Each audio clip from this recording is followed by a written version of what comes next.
Dear sisters and brothers, you and I know very well that beautiful saying from Mark Twain: behind every successful man there is a woman, and also behind every unsuccessful man there are two. This very saying very much fitting to our times, and it was fitting also to the time of Jesus. During the time of Jesus, the Jewish men never treated women as their equal, and most of them prayed to God that whatever may be the case, we should not be created or born as a woman, because they knew how the society treated women in such a undignified or mean way. But Jesus, being the Son of God, who took the form of any one of us, lived like any one of us, and he saw what was happening during his time, how the children, how women were treated as objects of pleasure, or they are of no good or no use at all. In that situation, Jesus was foresighted, visionary, and also, above all, he was a revolutionary in his thinking, in his speaking, and in his acting. And how he managed to change the mindset about women that was very much ingrained in the minds and hearts of Jesus' time. And he showed the way how even women has to be treated just men want to be treated. And there are number of examples how Jesus treated women with dignity, cured them with love, and accepted them as they were. Some examples you and I know, I quote here. He allowed a sinful woman to touch his feet and bathe it with her tears. He also permitted a woman who was suffering in a hemorrhage to touch the fringe of his garments. He forgave a woman who was caught in the act of adultery without condemning her. And also,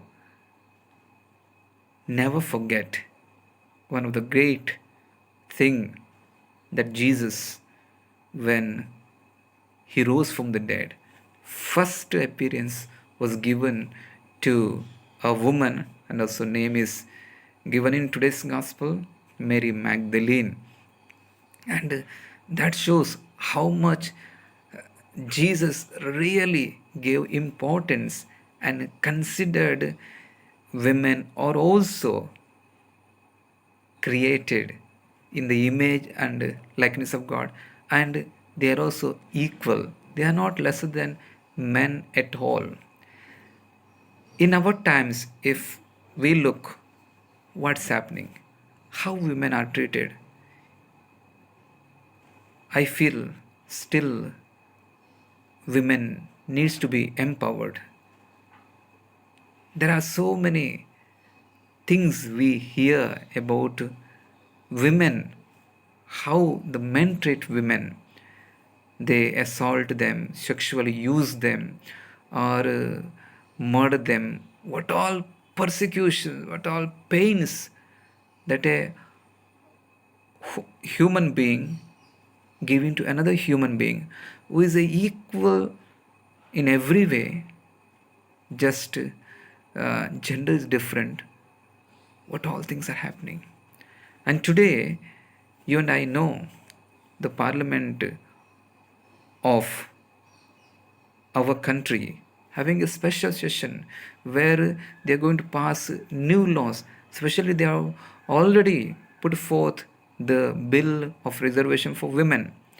But men dominated society in India, and even politicians, though outside they speak very highly about women, but inside they are really not doing what they speak outside.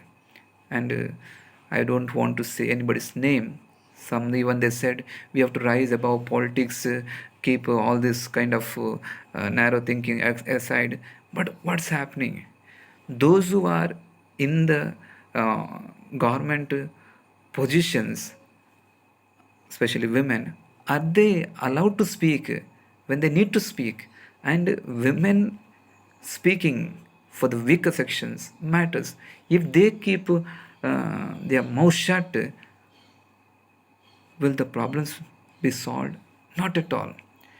Weaker sections who are promoted for a higher position, from their speaking matters, and they are kept in that position not just to decorate that position, keep quiet, get the salary, and just don't bother what's happening. A very sad scenario that is taking place in India. We really deplore about the situation that is in India. We ask the Lord to touch all the hearts and minds of men who think they are best, women are no good. But let us remember, without women, men cannot achieve any great things.